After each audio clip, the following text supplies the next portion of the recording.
Boa noite, pessoal. Boa tarde, bom dia, dependendo do momento em que vocês estão me assistindo.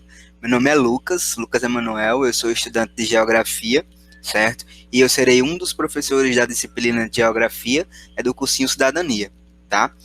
O tema da nossa aula 3 é as revoluções industriais, certo? As revoluções industriais é um tema bastante pertinente nos vestibulares, no Enem, certo? E esse tema é importante justamente porque, assim, o ser humano, ele sempre inovou, certo? Só que através da Revolução Industrial, realmente houve uma revolução gigantesca, certo? Na maneira do ser humano agir, do ser humano interagir e principalmente na maneira do ser humano produzir, certo? Justamente por isso, isso que faz com que a Revolução Industrial seja um tema bastante cobrado, certo? No Enem. E é isso, a gente vai trabalhar com as revoluções industriais. As revoluções industriais, elas são divididas em 3 etapas, certo? E aí a gente vai trabalhar justamente com essas 3 etapas das revoluções industriais. É, então, a primeira revolução industrial, né? O que entendemos como revolução? O que é algo revolucionário, certo? Entendemos como revolução o ato ou efeito de revolucionar, transformações significativas no modo de viver. Ou seja, como eu falei, houve realmente uma revolução muito grande, certo? Porque justamente antes a gente via a existência da manufatura, certo? Pais, filhos, mães, em oficinas produzindo através das suas próprias mãos, certo? E aí, com a Revolução Industrial, a gente vai ter uma mudança drástica, que a gente vai chegar lá ainda. Então, a Revolução Industrial é um grande marco na história da humanidade, pois mudou o processo produtivo, ou seja, os produtos deixaram de ser manufaturados e passaram a ser maquinofaturados. Como eu havia falado, né, a gente vê aqui na imagem famílias produzindo tecidos, panos com as suas próprias mãos, certo? E aí a Revolução Industrial causou essa grande mudança. Em que período, em que ano a Revolução Industrial aconteceu? Bom, a gente precisa entrar em um consenso que a Revolução Industrial não é um processo, não é uma coisa que acontece do dia para a noite, certo? A Revolução Industrial, ela vem acumulando, certo? Ela vem acumulando, e aí os historiadores, eles datam a Revolução Industrial em meados do século XVIII, que é quando realmente foi notado uma mudança intensa na maneira de produzir, uma mudança intensa na maneira do ser humano interagir com o ambiente, certo? E aí, onde aconteceu onde aconteceu a primeira revolução industrial? A primeira revolução industrial, ela teve o seu pontapé na Inglaterra. Mas por que a Inglaterra? O que fez esse país ali, essa ilha, esse país na ilha britânica, certo? Sair na frente, né, na busca pela revolução industrial. Bom, eu trouxe aqui 3 motivos que fizeram a Inglaterra se tornar o grande nome da primeira revolução industrial. O primeiro é a acumulação de capital. A Inglaterra já vinha de um grande acúmulo de capital, certo?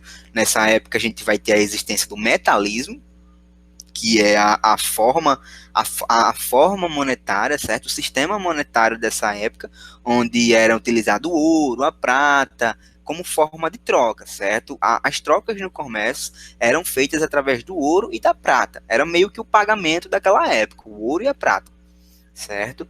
Influência nos mares, né? A Inglaterra simplesmente dominava os mares, certo? A Inglaterra, ela praticamente mandava no Oceano Atlântico, certo? E aí, o terceiro motivo é o vasto mercado colonial. A Inglaterra, ela tinha a Inglaterra simplesmente ela achava que mandava no mundo. A Inglaterra tinha terras no leste, tinha terras no oeste, no norte, no sul. Enfim, a Inglaterra ela simplesmente estava em todos os lugares do mundo. Ou queria estar, né, praticamente. E aí tem um motivo que engloba todos esses 3, que no caso é a ascensão da burguesia, certo? A burguesia inglesa, nesse momento, ela simplesmente era a burguesia mais importante do mundo, a burguesia mais poderosa do mundo. O que fez desse período um período revolucionário? Bom, como eu havia falado anteriormente, que a gente tinha nas oficinas artesãs, certo? Pessoas produzindo com as suas próprias mãos, certo? E aí o que vai tornar esse período revolucionário é a criação da máquina a vapor. As pessoas deixam de produzir, em sua maioria, com as próprias mãos e vão utilizar a máquina a vapor, certo? A máquina a vapor, ela foi aplicada pela Inglaterra na produção de têxtil. A gente precisa lembrar que a primeira revolução industrial, ela é conhecida como a Revolução dos Panos, justamente devido ao uso da máquina a vapor na produção de tecido, certo? A Inglaterra era um grande comerciante de tecidos nessa época. E aí a energia dessa época, que fazia tudo isso girar, todas essas máquinas girarem, é o carvão mineral, certo? O carvão mineral fazia com que tudo isso acontecesse. No caso aqui, a gente vai ter o trem Maria Fumaça, né? O trem a vapor, o navio a vapor, e aqui a gente vai ter esse bonitão aqui, que é o James Watt. James Watt, ele aperfeiçoou a máquina a vapor em 1777. Então, aí aqui a gente vai ter algumas consequências sociais da primeira Revolução Industrial. A primeira consequência que eu coloquei é o êxodo rural.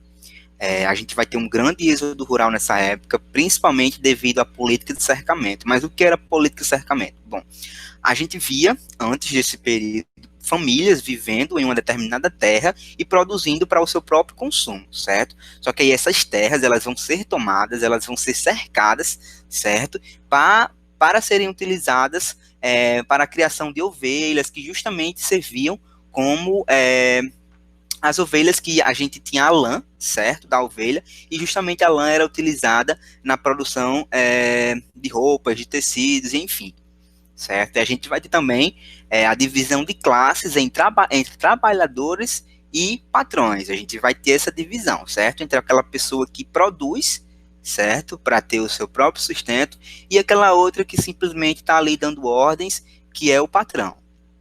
E aí, a terceira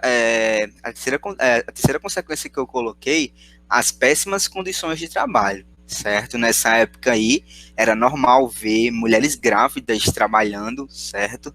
Crianças trabalhando de cerca de 14 a 16 horas por dia, certo? E assim, as fábricas muito sujas, cheias de insetos, escuras, e eram umas condições realmente muito precárias.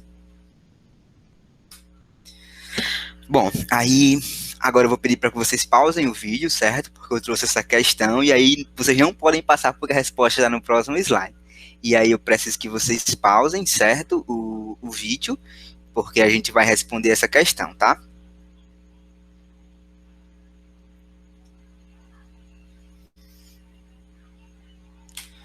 Bom, quem marcou a alternativa A, acertou, certo? Dentre as consequências sociais forjadas pela Revolução Industrial, pode-se mencionar o desenvolvimento de uma camada social de trabalhadores, que, destituídos dos meios de produção, passaram a sobreviver apenas da venda de sua força de trabalho. Como eu falei, alguns trabalhadores, alguns camponeses foram tirados das suas terras, eles procuraram abrigo nas cidades, certo? Que estava crescendo muito devido à grande industrialização. E aí eles passaram, às vezes eles eram meio que eles que faziam o negócio girar na terra deles, né, dentro da família, e aí eles foram para a cidade na condição de proletariado, na condição de trabalhador, vendendo a sua força de trabalho para buscar o seu sustento, certo? E aí, é isso, pessoal, obrigado. O próximo vídeo, certo, a aula 2 desse assunto, a aula 2 da aula 3, que vai ser sobre a segunda Revolução Industrial. Preciso que vocês assistam para a gente continuar entendendo o que foram as revoluções industriais, tá?